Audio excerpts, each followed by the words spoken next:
Welcome back to Jump Scare. I'm Betty. And I'm Chad. This week we're covering 2020's Al Morir la Matinee, the last screening.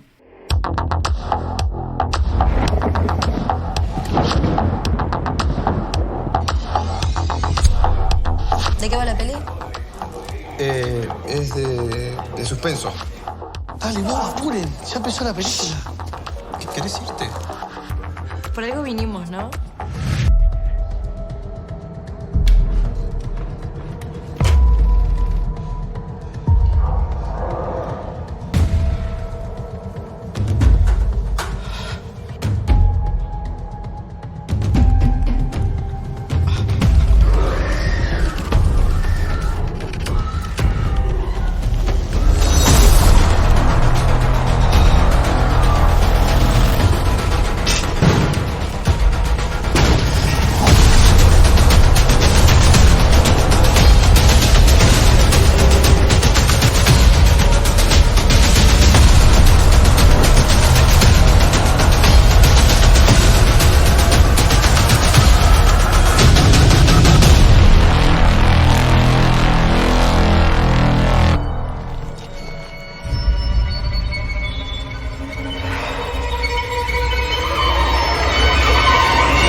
This film is also goes by Red Screening. Or The Last Matinee. Or The Last Matinee. Isn't that what I just said? Maybe.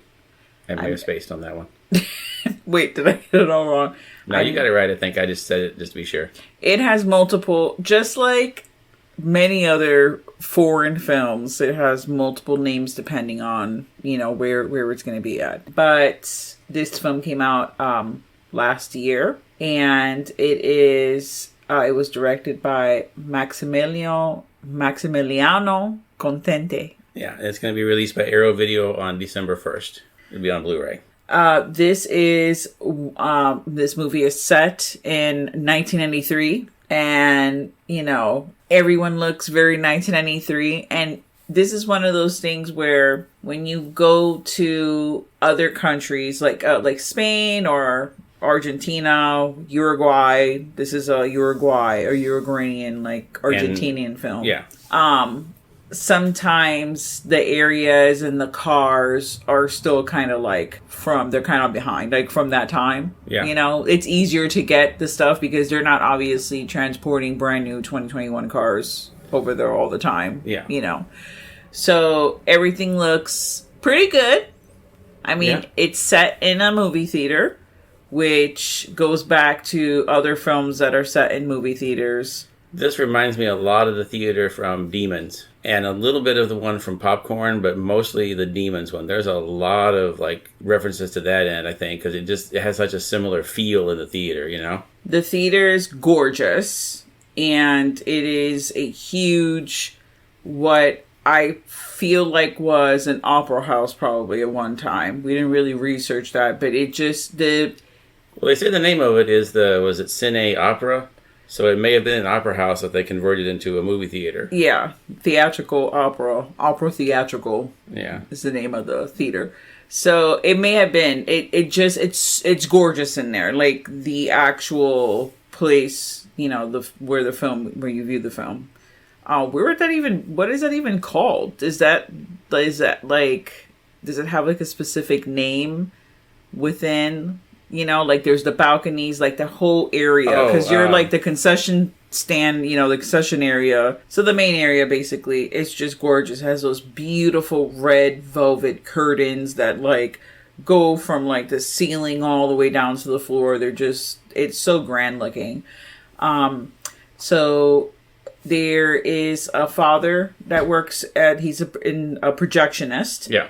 And, his daughter's taking over his duty. She's an engineering student, and she's going to be studying while she has, whatever, the movie that they're going to be watching, which is some Frankenstein Day of the Beast. Which is an actual movie that was directed by the guy who plays the murderer in this movie. Yeah, that's really, really hilarious. I guess they got a deal on the movie by casting him in their movie. Hey, who could we get to play the killer and also has directed a movie that they would let us use in this theater? This guy. There's like 3 teenagers, a little boy, a couple on a date, like their first date, and an old man. There's barely anyone in this theater, and the theater can fit probably like 300 people. Like, it's huge. It reminds me like a little bit of the Tampa Theater down here. If you've ever been to that, it's, that the huge balcony area and the huge main floor area.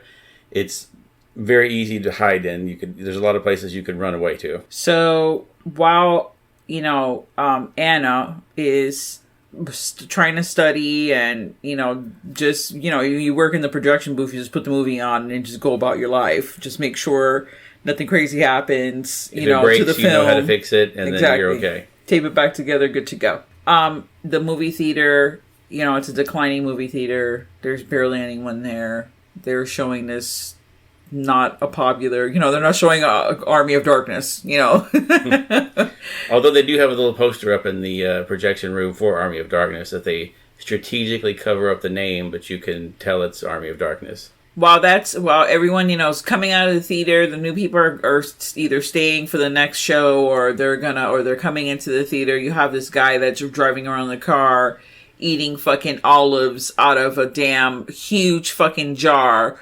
And it's disgusting. Like, this jar, it's fucking huge. Like, it's in the passenger side. Filled with, like, the leftovers of other olives and everything. It just looks disgusting. The water is green. There's, shit floating around in it. It looks unattractive. Yeah, he just plucks, one of the olives out and just sucks on it, spits out the pit. And here we have the introduction of our killer, who is wearing black gloves. Yeah, and he puts those gloves on without even washing his hands, so he put his stinky olive hands right into the gloves. Nasty. And not only that, but he's dressed like the fisherman from I Know What You Did Last Summer, so it is a stormy night, so there's a reason for him to be in his, like, black trench coat and, like, the hood and all that. Yeah, he doesn't really stand out from the crowd too much. If you just saw him walking into the theater, you wouldn't think much of it. Yeah, well, I would be like, we gotta get the fuck out of here. That dude looks fucking mad sketch.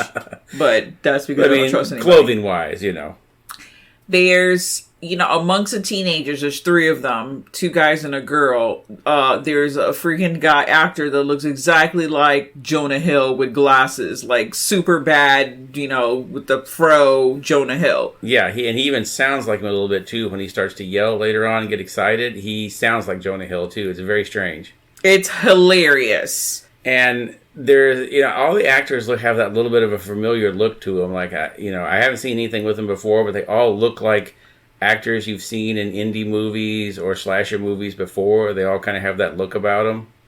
They look authentic, but then also they do have like some like slight similarity to them. Like the teenage girl kind of reminded me of Millie Bobby Brown. Or yeah, and I like when they have the teenagers in this one. Like you said, the one teenager, they're like, wow, he actually has acne that you can see. Teenagers in movies always have perfect skin, They're always like, oh, I'm so terrible because I have a slight blemish on one side of my face. It's like, no, when you went to school, you saw people with terrible acne. Yeah, real people that are going through fucking puberty because your hormones are everywhere. This is not a Noxzema commercial where you're just fucking coming out and you have flawless fucking skin. It's not reality. Yeah, this one actually has real looking people in it. So I really, really enjoyed. The film couldn't be more meta, as we are just like the other 2 films. See, the difference between the Popcorn and the other film... Demons. How could I not remember the damn name of the damn movie? You're not really watching... They're watching the film, but not for a long time before the fucking shit breaks loose. They're watching this film for a pretty good amount of time before it ramps up. But that's because... you only have like 6 people in the theater, so the guy comes in and kills everyone within the first 20 minutes of the movie. That's the end of the movie. Like, yeah, you got a little time for some character development here. Yeah, which they kind of do. You get to know a little bit about the people before they get picked off. You get to see that like the couple that's there on the first date, that she's kind of a terrible person. She's terrible. Yeah, she's lighting up cigarettes in the movie theater. She's spitting her gum on the floor. She's the absolute worst person that you want to have near you in a movie theater. She's blowing her fucking smoke in his face while he's trying to eat popcorn, and it's like now the popcorn smells like smoke and it's grody. And she is like dying to get out of there, but not really. She's a very strange person. Like, she doesn't seem like she's that interested in the guy, but she is interested enough to give him a hand job while they're watching the movie. Yeah. So, yes, she's interested, but not that much. I don't know what. Yeah, she has a party to go to. Like, spoiler alert. She does not go to said party. Yeah, most people in this theater don't make it to their destinations. Yeah, they don't. And the kills are freaking fantastic. They're so creative. There's, the usher, he gets knocked off and he's obsessed. He was trying to quit smoking, but the stupid girl was smoking in the theater. So it kind of like got him nostalgic for... that's the cigarette. So he goes asking for Anna for a cigarette and he goes outside to have a smoke. And, that's actually our killer's first kill. Yeah. And it's a pretty imaginative one, too, because I've never seen any of the movies where you see a lot of like throat slashes and stuff. But I've never seen one where the person has just inhaled from a cigarette and then they get their throat slashed and you see the smoke coming out of the slash on their throat. Yeah, it looked amazing. Yeah, there's some great kills in this. There's another one where there's two people that get impaled together and it looks great.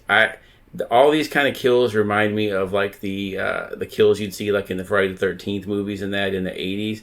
Where someone spent a lot of time working on practical effects to do it. They didn't just snap a button and have like CGI blood appear and everything. You can tell this is all practical stuff that they've done. Now maybe the smoke coming out of the throat is not, but like the cuts and everything they looked amazing. Definitely there is... At first I thought the film was Italian because it does...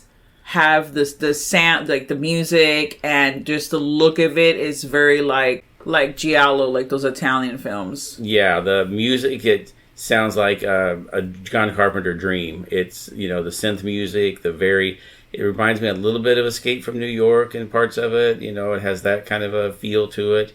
And yeah, it's very much, got the black gloves, the black coat, you see the hands doing a lot of things. There's a lot of the Giallo influences there. It's very stylistic, but not to the point where it's like, too art house, but it's beautiful, but horrifying at the same time. Yeah.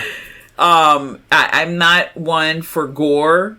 There is gore in the movie. I did have to look away because I am a sucker. There's just some things I just can't deal with, and apparently eyeball eating is one. Yeah, no, I'm not into eyeball eating. That's not my thing. But it looks great and it looks really real. I really enjoyed the film. Contento, he definitely did a great job with, the nostalgia of like watching, something via the projector as opposed to some Blu-ray that you just pop in now and just gets on the screen.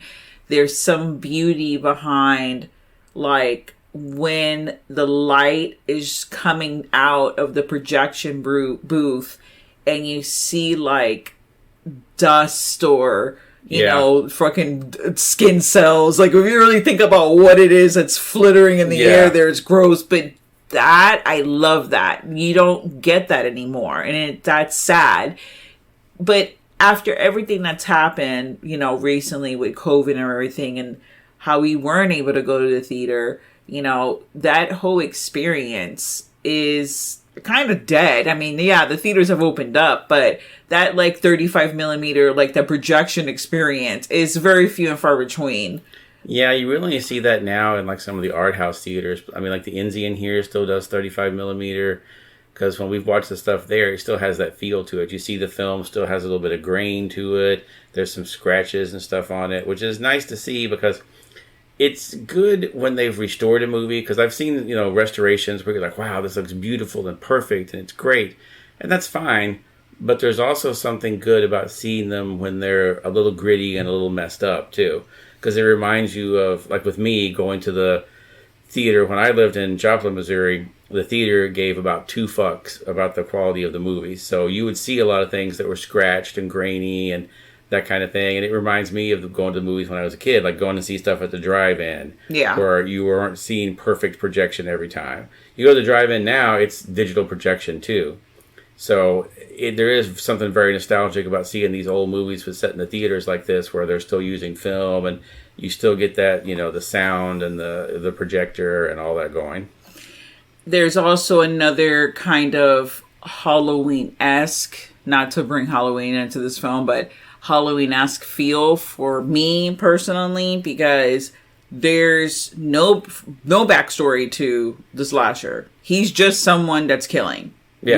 There's no purpose. We don't know. We're not going to go into it's not a fucking Rob Zombie film where we're like, oh, his mom was a stripper and the stepdad was terrible and beat him. Like, no, we're not getting into like the psychosis of, he's just a guy that's killing.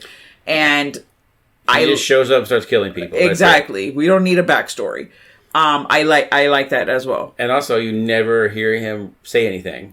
No. He never really talks in the course of the movie. He just goes on about his business. He yells a couple of times when he gets hit by things, but that's about it.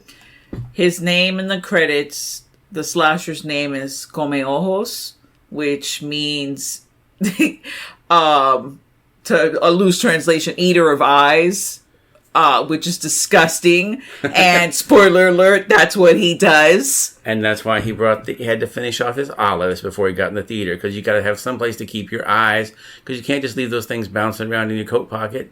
It's unsanitary. Yeah, he had an obsession with taking the people's eyes for whatever reason. We don't know why. He's just doing it. It is interesting that he took the eyes of people that went to a movie. Maybe he feels like they're watching something they shouldn't. I don't know. Maybe you make your own conclusion on that one. But you see, let's get really, really deep into this. Because if he is the director of the film they're watching in the real world, and now he's coming in as a character and killing these people and taking their eyes from watching his movie, is he saying that that no one should be watching his film? His film is unwatchable. Is that what's happening? Maybe it is. Who knows? But yeah, I love the fact that, like you said, it's just, they don't really have to explain anything. He comes in and does it. And that's always more terrifying to me than when you get an actual explanation about what's going on. There's a comedian I like named Tim Wilson that talks about how in the old Texas Chainsaw Massacre, just boom, a guy came out of a door wearing somebody else's face and a chainsaw and started killing you. You didn't know why it was happening. It was just fucking happening. The new Texas Chainsaw, they have to explain that his mother worked at the factory and she lost her job and he was deformed and he was made fun of by the other children and he had a rough childhood and blah, blah, blah. And there were counselors at the exit to make sure you were okay. He's like, no, fuck all that. We just want a guy that comes out of nowhere wearing somebody else's face and kills people. I don't need to know his sad life story. He's like, my own life story is bad enough. Exactly, because there are some serial killers, well-known serial killers, that were like normal people. They went to church. They freaking helped within the community. That's scarier to me, of someone who, on the outside is normal, but then in the inside, you don't know what's going on. He's a fucking killer. Like, that scares the shit out of me. I don't need to know all of that. Just the fact that there is someone out there that is capable of that is scary. And I mean, like I said, if I would have seen this guy come into the movie theater, we would be out. We'd have to leave. We would be gone. I'm like, look, I could care 3. I don't care about this fucking Frankenstein movie. We are gone. And the movie was about the monster, not the doctor. I just want to throw that out there. For all you purists that want to write in and be like, that Frankenstein was the name of the man, not the monster. Yes, we know the movie was about the monster and the monster only. We never saw Dr. Frankenstein in it, I don't think. No, I don't remember seeing the Dr. Frankenstein. All I remember is seeing villagers and then having blood splat on their face and the monster killing people. Like, I don't recollect seeing any of that other stuff. But here we are. We, as the audience, are watching these people in the film watching the film. Yeah. It doesn't get more meta than that. Mega meta. And I love that, the director of the movie they're actually watching is playing the killer, because that's just one of those things that used to happen in older things where you would get like a Werner Herzog or someone that would make an appearance in a movie just to finance another movie or whatever, And like, is that what this guy was doing? Did he like take the money he got from this to make his next movie? I'm curious as to know why he would do that, Maybe.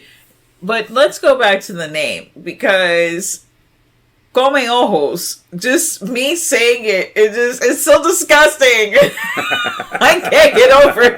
It sounds so nasty in Spanish.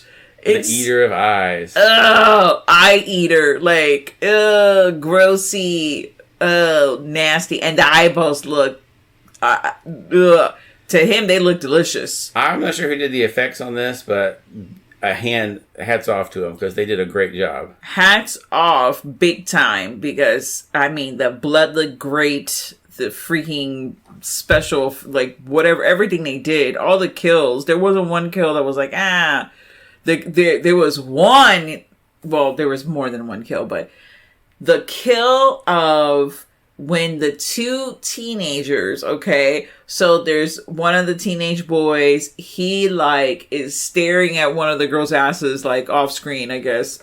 Yeah, the bus on the way there. And the girl to him looks like Brooke Shields, and he's obsessed. She shows up to the fucking theater, and I guess she got stood up. So he goes and he starts macking to her, and she's into it, and she starts making out with him, and while that's happening, there's other things happening to the other characters, so we're kind of going from character to character, then we come back to them, and then all of a sudden, they got rammed like a skewer, like they were like a shish kebab. Yeah, like right through the back of her head, out of her mouth, through his mouth, and out the back of his head. Yeah, because they were like facing each other because they were making out, and now they're like connected forever. Like the imagery of that. Yeah, and the friends are looking down, and the one friend is like, man, he's really going for it down there, because they can't see far enough down exactly to see what's going on. Till one of the girl finally is like, I don't know, he's been in there for a long time. I think something might be wrong. Nobody makes out for that long without taking a break. So I thought that was a really good kill. Yeah, I give the film 3.5 knives. Yeah, me too. I'll give it 3.5 knives as well. It's very well done, and I hope we see more from them, because if this is any indication of the kind of crazy slasher movies they could come up with, I'm dying to see more. Yeah, they did a really good job with I love the music. The characters were fine. And Anna, the daughter of the projectionist, she's pretty badass. Like, there are things that, the surviving kids, teenagers, well, I guess she's studying engineering, so she could be 19 or... Yeah, she could be 19. But the young people of the film, they really don't hesitate. They're, beating the shit out of him. It's not like you're screaming and like, damn it, why did you do that? Why, don't hit him just once, keep hitting him. Like some of the other movies we've seen where they like run off while the person's down, and you're like, oh, they could have hit him, they could have stabbed him. No, they go for it here. When there's a chance to hit this guy or stab him, they take it. Yeah. He does get an eye plunged out. Does he eat the eye? Is that his eye that he's eating? Oh, that is his eye that he's eating. That was his eye. Ew, wow, gross. Yeah, he just comes terrorizing them. He's not, he's not discriminating. He's not an eye racist. He just likes to eat the eyes of any. He's like his own eye. Yeah, he's not an eye racist. He'll just eat any eye. Get out of here. Well, thank you so much for joining us. We really enjoyed this film. And thank you to Arrow Video for the screener. We appreciate that. And It will be available. It'll be available December 1st. Arrow's going to put it out on Blu-ray. It looks like a really nice set, too. Thank you so much, and stay tuned to the horror. Don't eat eyeballs. Not even for Thanksgiving. And now, folks, it's time to say goodnight. We sincerely appreciate your patronage and hope we've succeeded in bringing you an enjoyable evening of entertainment. Please drive home carefully and come back again soon. Good night.